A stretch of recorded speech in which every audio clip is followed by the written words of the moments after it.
আসসালামু আলাইকুম viewers, welcome to Tanzina's recipe. আশা করি আপনারা সবাই ভালো আছেন।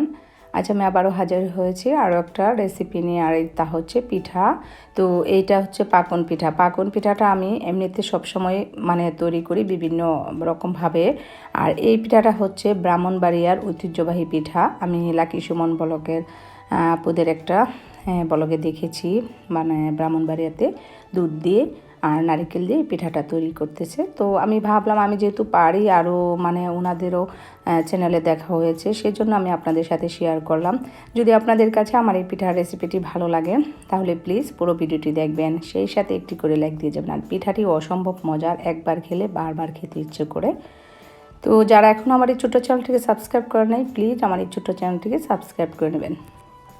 তো চলো তাহলে করা যায়। তো প্রথমে আমি চুলায় একটা হাঁড়িতে এখানে 2 কাপ দুধ দিয়েছি, আর দিয়ে দিচ্ছি 1 টুকরা দারচিনি আর 3 টুকরা এলাচ। তো এটা আমি একটু বলক আসা পর্যন্ত অপেক্ষা করব। যেহেতু বলক এসেছে, এটাকে ঘন করার দরকার নেই, একটু জাল হলেই হবে। তো বলক কিন্তু অলরেডি এসেছে। তারপর লবণ দিয়ে দিলাম স্বাদ মতো। আর এখানে 1 কাপ আমি নারিকেল কোরানো দিয়ে দিচ্ছি। আমি এটা শুকনো নারিকেল কোরানো দিয়ে দিচ্ছি।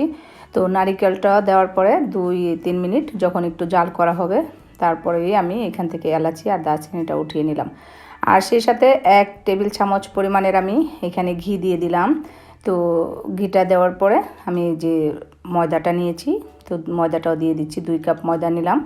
তো ময়দাটা দেওয়ার পরে সাথে সাথেই এই একটা কাঠি দিয়ে নেড়ে ছেড়ে এই ময়দাটাকে একটা ডো তৈরি করে নিতে হবে।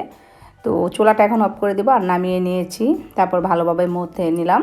এখন একটা প্লেটে একটা ভিজা কাপড় দিয়ে ঢেকে রেখে দিলাম। আর এখানে আমি সাজ নিয়েছি। তো আমি পিঠাটা সাজ দিয়ে বানাবো। আপনারা চাইলে পিঠাটা রুটির মতো মোটা করে বানিয়ে তারপরে ছুরি অথবা টুথপিক দিয়েও কেটে বিস্কিটের মতন করে কেটে পিঠাটা তৈরি করতে পারেন। তো আমার কাছে যেহেতু সাজ আছে, সেজন্য আমি সাজটা দিয়ে ডিজাইন করতেছি। আর আমি একটু সামান্য তেল লাগিয়ে নিয়েছি। প্রথম একবার তেল লাগিয়ে নিলে সুন্দরভাবে পিঠাটা উঠে আসে।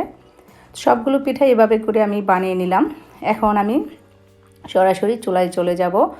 আর পিঠাটাকে এখন আমি একটু কাপড় দিয়ে ঢেকে রাখবো, নয়তো বা একটু ড্রাই হয়ে যাবে। তো সরাসরি চুলায় গিয়ে আমি আবারও এখানে শিরা তৈরি করতেছি। 1 কাপ চিনি দিয়েছি, আর এখানে আমি 1/2 কাপ পানি দিলাম।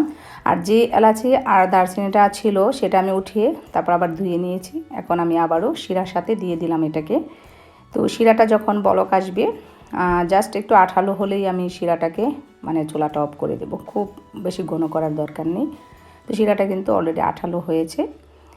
তো এখন আমি চুলাটা অফ করে দিলাম। আর পাশে আরেকটা চুলায় আমি ফ্রাই প্যান বসিয়েছি, তার মধ্যে আমি পরিমাণ মতো তেল দিয়ে দিলাম। আর এখন পিঠাগুলোকে ভেজে নেব। তেলটা যেহেতু গরম হয়েছে, তো আমি বেশ কিছু পিঠা এখানে দিয়ে দিলাম। যখন এক পাশ একটু লাল হবে তখন উল্টিয়ে দিতে হবে। তো পিঠাগুলোকে 2-3 বার উল্টিয়ে পাল্টিয়ে ভালোভাবে লাল করে একটু ভেজে নিতে হবে। তো পিঠাগুলো যখন ভাজা হবে তখন সাথে সাথে তেল থেকে উঠিয়ে নিয়ে তারপর শিরায় দিতে হবে। শিরায় বেশি সময় রাখা যাবে না, উল্টিয়ে পাল্টিয়ে শিরার মধ্যে দিয়ে তারপর আবার নামিয়ে নিতে হবে।